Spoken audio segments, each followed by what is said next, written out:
thought the last one was about this.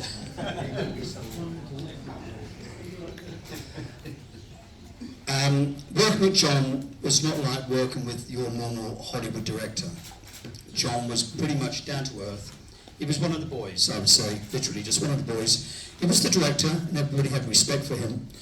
But he had a very relaxed way about him. And I think, you know, that obviously helped everybody along when we were shooting the films. It was great fun. And I always remember in Mexicali, we had the tanker sequence. And I think we had 5 tankers originally.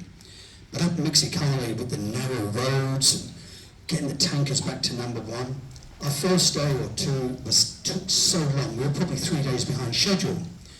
But John said, you know, he thought it through and said, listen, lose one of the tankers. Just make it simple. Which we did, and, you know, speeded up things. John knew how to move things along and not get caught up with what you've got. Think it through. London. I remember on Octopussy, John, we had tremendous problems getting those circus acts together, performing. It was quite a big deal, and we were talking earlier about, we shot on the 007 stage, and it was winter, and it was cold, and we had, the water was freezing on the roof, and then we put the lights on, it was heating up. It was dripping down on us, and they had the poor Octopussy girls in their skimpy costumes, they were freezing to death.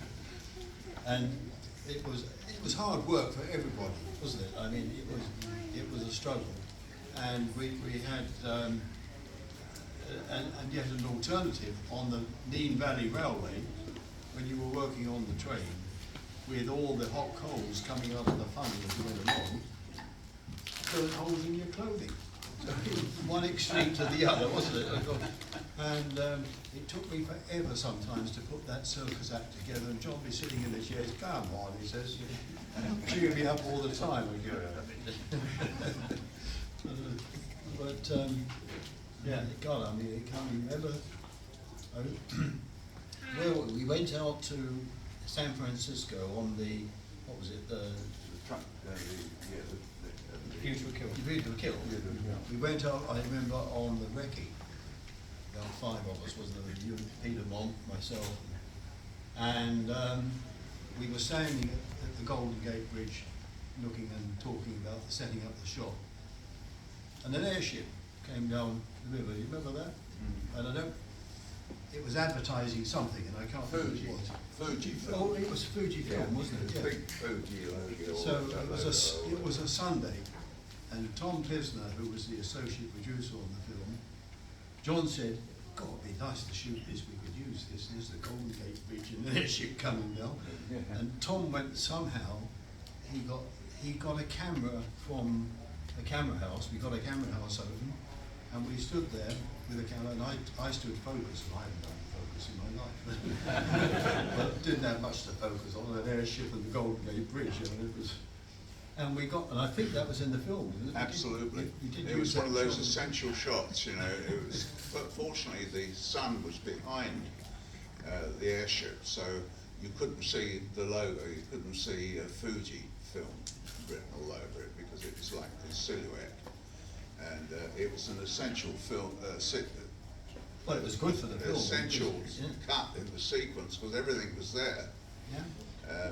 And it certainly was amazing. I mean, to stand on top of the Golden Gate Bridge is quite a sight, I tell you. Not many people know, you know, there's 2 main supports, and then the cable goes between them. Well, not many people know this, but there is a lift inside that, one of the supports. And it's only a 2-man lift, so you've got to be pretty friendly with whoever you're and you go up and you get out, and you are literally on top of the world. And it's the most incredible sight, because you look down, and if you don't like heights, which I don't, it's quite scary. You've got all the traffic going on the bridge continuously in both directions. And then a ship suddenly appears underneath them going through, so you get an incredible sense of depth. And quite honestly, that tube, it looks like a shoelace from the ground, but when you get up there, you can walk on it quite easily. So we staged a fight. We got these lunatics to actually fight up there, doubles, and then we reconstructed the rest of it at Climber Studios. Well, I went up in that lift to join you on the top, and I went up with a technician or engineer one from the bridge.